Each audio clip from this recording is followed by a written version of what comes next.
नमस्कार, जय जोहार। आइए चलते हैं झारखंड की ताज़ा खबरों की ओर। लेकिन उससे पहले दोस्तों, अगर आपने अभी तक इस चैनल को सब्सक्राइब नहीं किया तो कर लें, जिससे कि आपको झारखंड की ताज़ा और महत्वपूर्ण खबर रोजाना मिलती रहे। पहली और बड़ी खबर, झारखंड में बनेगा पीएम मित्र योजना से mega integrated textile park. Jharkhand में भी पीएम मित्र योजना के तहत मेगा इंटीग्रेटेड टेक्सटाइल पार्क की स्थापना होगी। केंद्र सरकार ने राज्य सरकार से पार्क की स्थापना के लिए 1000 एकड़ भूमि चिन्हित करते हुए प्रस्ताव मांगा है। केंद्रीय कपड़ा मंत्रालय ने इस बाबत उद्योग विभाग को पत्र लिखा है और विभाग से इस दिशा में शीघ्र प्रस्ताव भेजने का आग्रह भी किया गया है। और अब धनबाद में भी प्रतिमा विसर्जन के दौरान दो पक्षों में जमकर मारपीट।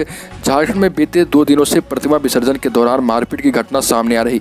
सबसे अधिक बवाल झारखंड के हजारीबाग, कोडरमा, गिरिडीह और चतरा जिले में देखने को मिला है, जिस वजह से राज्य सरकार के निर्देशानुसार इन चारों जिलों में इंटरनेट सेवा को अगले आदेश तक बंद कर दिया गया है। इसी बीच झारखंड के धनबाद जिले में 2 गुटों के बीच हिंसक झड़प का मामला भी सामने आया, जिसमें करीब आधा दर्जन लोग घायल हो गए। अगली खबर, झारखंड में तत्काल प्रभाव से शिक्षकों की नियुक्ति पर रोक लगा दी गई। बताया जा रहा है कि राज्य में होने वाली बोर्ड परीक्षाओं को देखते हुए राज्य सरकार ने तत्काल प्रभाव से शिक्षकों की नियुक्ति को रद्द करने का निर्णय लिया है। इस संबंध में स्कूली शिक्षा एवं साक्षरता विभाग के सचिव राजेश शर्मा ने शिक्षकों को गैर शैक्षणिक कार्यों से मुक्त करने का आदेश देते हुए कहा कि सभी जिलों के उपायुक्तों को सुनिश्चित करें कि उनके जिले में फिलहाल शिक्षकों को किसी भी गैर शैक्षणिक कार्य में न लगाया जाए। खबर, संघर्ष के दौरान किशोर की मौत के बाद हालात तनावपूर्ण। बीजेपी ने हेमंत सोरेन सरकार पर साधा निशाना। झारखंड के हजारीबाग जिले में 2 समुदायों के बीच हिंसक झड़प में एक किशोर की मौत के बाद उग्र भीड़ ने 6 वाहनों में आग लगा दी है। प्रदर्शनकारियों ने किशोर के परिवार के लिए 5 लाख रुपए की क्षतिपूर्ति तथा उसकी मौत के लिए जिम्मेदार लोगों पर भीड़ हिंसा के कानून के तहत कार्रवाई की मांग की। झारखंड में कल से फिर बारिश के आसार, 10 फरवरी तक रहेगा असर। झारखंड में फिर से 2 दिनों तक बारिश की संभावना है। उत्तर पश्चिम भाग में पश्चिमी विक्षोभ के प्रभाव से बनने वाला साइक्लोनिक सर्कुलेशन सक्रिय हो जाएगा। इसका असर 10 फरवरी तक झारखंड में दिखाई पड़ने वाला है। आसमान में बरसने वाले बादल छाने लगेंगे। इसी दिन राज्य के उत्तरी भाग में गढ़वा से लेकर साहिबगंज के बीच और बिहार की सीमा से सटे इलाके समेत मध्य भाग के राज्य खूंटी, रामगढ़, बोकारो, हजारीबाग और गुमला जिले में हल्की बारिश होने की आशंका है। अगली खबर, मार्च के आखिरी सप्ताह में ऑफलाइन होगी मैट्रिक और इंटर की परीक्षाएं। शिक्षा विभाग ने जैक को दिए तैयारी के निर्देश। झारखंड एकेडमिक काउंसिल की तरफ से राज्य में मैट्रिक और इंटर की परीक्षा का आयोजन मार्च के आखिरी सप्ताह में ही किया जाएगा। इस संबंध में शिक्षा विभाग की तरफ से जैक को आदेश दिया गया है। शिक्षा सचिव ने अपने आदेश में कहा कि राज्य में परीक्षा ऑफलाइन आयोजित की जाएगी। इस बार परीक्षा में 2 सत्रों के बीच में छात्रों को 1 दिन का समय दिया जाएगा। इस बार परीक्षा नए प्रारूप में होगा। नए प्रारूप में परीक्षार्थियों को अब पूर्व की भांति 80 अंक की परीक्षा के लिए जितना समय दिया जाता था उतना ही समय मिलेगा। परीक्षार्थियों को अब 3 घंटे का समय भी दिया जाएगा।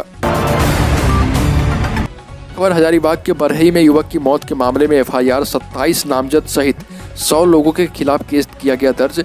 हजारीबाग के बरही में रूपेश कुमार पांडे की मौत के मामले में एफआईआर दर्ज कर ली गई है और इसमें से 27 नामजद सहित कुल अज्ञात 100 लोगों को आरोपी बनाया गया है, जिसमें से 4 लोगों की गिरफ्तारी भी अभी तक हो चुकी है। परिवार को आश्वासन दिया गया है कि इस मामले की निष्पक्ष जांच होगी, दोषियों के खिलाफ सख्त कार्रवाई की जाएगी। खबर, झारखंड में भीषण सड़क हादसा। झारखंड के दुमका में बड़ा सड़क हादसा हो गया। जरमुंडी थाना क्षेत्र के दमुआ दुधानी के बीच NH 114A पर बिहार के यात्रियों से भरी बस पलट गई। इसमें बस में सवार कुल 35 यात्री घायल हो गए। गंभीर रूप से घायल 9 यात्रियों को बेहतर इलाज के लिए फूलो झानो मेडिकल कॉलेज रेफर किया गया है।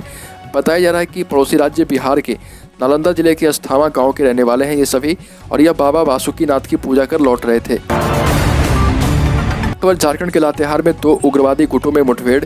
झारखंड के लातेहार में 2 उग्रवादी गुटों के बीच मुठभेड़ हुई। बताया जा रहा है कि पलामू और लातेहार की सीमा पर प्रतिबंधित नक्सली संगठन झारखंड जनमुक्ति परिषद तथा तृतीय सम्मेलन प्रस्तुति कमेटी के दस्ते के बीच करीब 48 राउंड फायरिंग हुई। इसमें अब तक किसी के हताहत होने की सूचना नहीं है। दावा किया जा रहा है कि इलाके में वर्चस्व को लेकर दोनों प्रतिबंधित संगठनों के बीच यह टकराव हुआ है। घटना की जानकारी मिलने के बाद सुरक्षा बलों की टीम घटनास्थल के लिए रवाना हो गई है। और झारखंड में हुई 4 जिलों में हिंसा के बाद इंटरनेट उपलब्ध नहीं रहने से बैंकों में ऑनलाइन ट्रांजैक्शन ठप रहा। व्हाट्सएप और ईमेल सेवाएं ठप हो गई है। बच्चों की ऑनलाइन पढ़ाई और परीक्षाएं भी संचालित नहीं की जा सकी है। शहर में दिन भर लोग इसका कारण जानने के लिए परेशान हैं। हत्यारों की गिरफ्तारी के लिए GT रोड 2 घंटे जाम रहने के बाद रूपेश पांडे का पोस्टमार्टम किया गया। अगली खबर, झारखंड बोर्ड की परीक्षा में मैट्रिक व इंटरमीडिएट की परीक्षा के लिए अब नए सिरे से प्रश्न पत्र तैयार करने का मॉड्यूल जारी किया जाएगा। ऑब्जेक्टिव प्रश्नों का मॉडल प्रश्न पत्र जारी हो चुका था, अब सब्जेक्टिव प्रश्नों का भी मॉडल प्रश्न पत्र जारी किया जाएगा। राज्य के विभिन्न विषयों के प्रश्न पत्र तैयार करने के लिए चयनित शिक्षकों की ऑनलाइन ट्रेनिंग भी हुई है। शिक्षकों को नए रूप में प्रश्न पत्र तैयार करने के निर्देश दिए गए हैं। छात्र छात्राओं को विषयवार मूल्यांकन व परिणाम दोनों यूनिट आंतरिक मूल्यांकन व प्रायोगिक परीक्षा के अंक के आधार पर अंतिम रिजल्ट दिया जाएगा। अगली खबर, झारखंड में भोक्ता समुदाय को अनुसूचित जातियों की सूची से हटाने के प्रावधान वाला विधेयक राज्यसभा में पेश हुआ। 7 फरवरी राज्यसभा में सरकार ने एक संशोधन विधेयक पेश किया है, जिसमें झारखंड में भोक्ता समुदाय को अनुसूचित जातियों की सूची से हटाने और कुछ समुदायों को अनुसूचित जनजातियों की सूची में शामिल करने का प्रस्ताव दिया गया और इसके बाद सदन में ये बिल पास हुआ है और राज्यसभा में सरकार ने एक संशोधन विधेयक भी इसमें पेश किया है, जिसमें झारखंड में भोक्ता समुदाय को अनुसूचित जातियों की सूची से हटाने और कुछ समुदायों को इसमें शामिल किया जाएगा।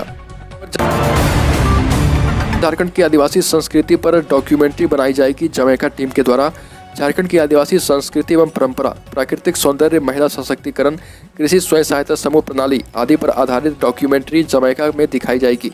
जमैका से आई 2 सदस्यीय टीम ने झारखंड के खूंटी व रांची जिले का दौरा किया। पर्यटन स्थलों, आदिवासियों की संस्कृति व उनकी परंपरा, स्वयं सहायता समूह की महिलाओं की कार्य प्रणाली की जानकारी ली। जमैका से आई टीम में कैरोल फ्रांसिस और अर्लो फेडलर भी शामिल है। झारखंड में रहने वाले 3.5 लाख लोगों ने स्वास्थ्य कारणों से नहीं लिया टीका। आपको बता दें कि झारखंड में 13 महीने से चल रहे कोरोना टीकाकरण अभियान से 3,63,476 लोग वंचित रह गए। स्वास्थ्य कारणों से इन्हें टीका का एक भी डोज नहीं लग पाया है। स्वास्थ्य विभाग ने टीकाकरण से वंचित लोगों की सूची तैयार की है। बताया गया कि जब स्वास्थ्यकर्मी इन लोगों के घर पहुंचे तो परिजनों ने उनके उल्टी, दस्त, बुखार, सर्दी, खांसी से पीड़ित होने की बात बताई। इस वजह से उन्हें टीका नहीं लगाया गया। इन लोगों को ड्यू कोर्स की श्रेणी में रखा गया है। राज्य में ऐसे 19 जिले के रोग शामिल हैं। अगर देश में कोरोना संक्रमण की बात करें तो देश में कोरोना संक्रमण के मामले लगातार घट रहे। संक्रमण के 67,597 नए केस सामने आए। इस दौरान 1,80,456 मरीज ठीक हुए और 1,188 लोगों की मौत हुई। देश में 20 जनवरी को 3,47,000 केस आए थे। इस हिसाब से देखें तो डेली केस में पीक से 80% की गिरावट आई है। अगली खबर, यूपी विधानसभा चुनाव में ममता बनर्जी की एंट्री। लखनऊ आने से पहले पश्चिम बंगाल की मुख्यमंत्री ममता बनर्जी ने ट्वीट किया और इसमें उन्होंने लिखा कि मैं वाराणसी भी जाऊंगी और शिव मंदिरों में दिया जलाऊंगी। मैं जानती हूं कि वाराणसी पीएम का लोकसभा क्षेत्र है, लेकिन कोई भी कहीं भी जाने के लिए स्वतंत्र है। मैं चाहती हूं यूपी चुनाव में सपा की जीत हो। पंजाब में हम आगामी लोकसभा चुनाव लड़ेंगे। और प्रधानमंत्री मोदी ने राज्यसभा में राष्ट्रपति के अभिभाषण का जवाब दिया। मोदी के निशाने पर कांग्रेस रही। उन्होंने तंज कसते हुए कहा कि जिन्होंने देश में इमरजेंसी लगाई वो लोकतंत्र पर चर्चा कर रहे। इमरजेंसी में लोकतंत्र का गला घोटा गया। पीएम मोदी ने कहा कि अगर कांग्रेस ना होती तो देश में इमरजेंसी की हालात नहीं आती। कांग्रेस ना होती तो जातिवाद की खाई ना होती। कांग्रेस ना होती तो सिखों का नरसंहार ना होता। मोदी यही नहीं रुके। उन्होंने कहा कि कांग्रेस की सोच पर अरबन नक्सलियों ने कब्जा कर लिया है और कहा कि परिवारवाद लोकतंत्र के लिए सबसे बड़ा खतरा है। कांग्रेस की परेशानी यह है कि उन्होंने डायनेस्टी के आगे कुछ सोचा ही नहीं है। झारखंड सरकार साकची, बिष्टुपुर, धतकीडी, कदमा, सोनारी के कागल नगर, गुजड़ी मार्केट, मारीडी, कुलमूरी, सिद्धगोड़ा, बर्मा माइंस व मनीफेड बाजार की 52 एकड़ जमीन टाटा स्टील कंपनी से वापस लेगी।